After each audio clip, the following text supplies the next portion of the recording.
그렇게 다 막았어야만 숙이 후련했냐?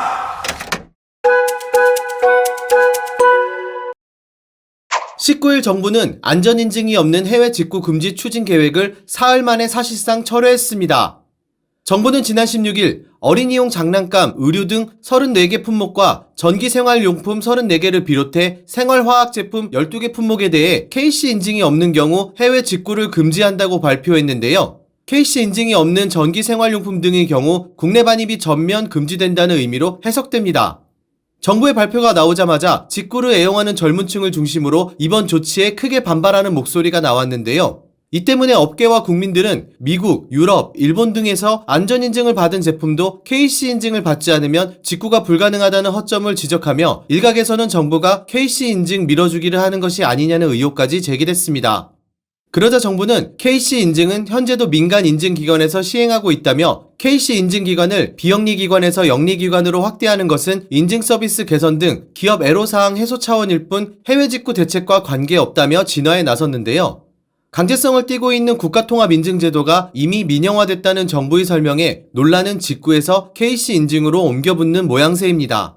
KC 인증의 정확한 명칭은 국가통합인증마크, 일반적으로 KC 인증 또는 KC 안전인증으로 불리는데요. KC 인증은 과거 지식경제부, 환경부, 고용노동부 등 부처마다 다르게 사용하던 13개의 법정 강제 인증마크를 2009년 하나로 통합하면서 탄생했습니다.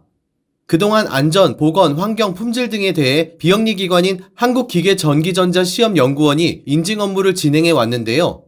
하지만 지난해 12월 산업통상자원부 국가기술표준원은 전기용품 및 생활용품 안전관리법 시행령을 개정해 민간 영리기관이 참여할 수 있도록 한 사실이 이번 논란을 통해 널리 알려지게 됐습니다. 특히 지난 5월 9일 한국기계전기전자시험연구원은 LS 일렉트릭 산하의 PTNT를 KC 인증 제조자 시험소로 지정했다고 발표한 뒤 약 2주 뒤인 16일 정부가 KC 인증 없는 전기생활용품의 해외 직구 금지를 발표한 것이 알려지며 유튜브를 중심으로 각종 확인되지 않은 의혹이 제기되는 상황인데요. 이번 논란을 계기로 국내 중소기업과 이커머스 업계에서는 KC 인증에 대한 개선이 필요하다는 목소리가 나오고 있습니다. 그동안 KC 인증을 받기 위해 많은 시간과 비싼 비용, 동일 제품으로 안전성 차이 없이 색깔만 바꿔도 다시 비용을 들여 인증을 받아야 하는 불편과 부담 등이 꾸준히 문제점으로 지적됐는데요. 여기에 더해 이번 직구 규제의 주요 명분으로 국무조정실이 밝힌 국내 소규모 영세업체들 보호에 대해 현장에서는 직구 품목을 수입 가공해 완제품으로 판매하는 국내 영세업체에 오히려 더 큰 피해가 될 것이라며 우려의 목소리를 전했습니다. 정부가 국민의 안전을 도모하기 위해 유해 제품의 유통을 차단하려는 노력은 박수받아 마땅한 일입니다. 다만 정책 추진 시 발생할 부작용은 없는지 꼼꼼히 따져봤다면 하는 아쉬움이 남는데요.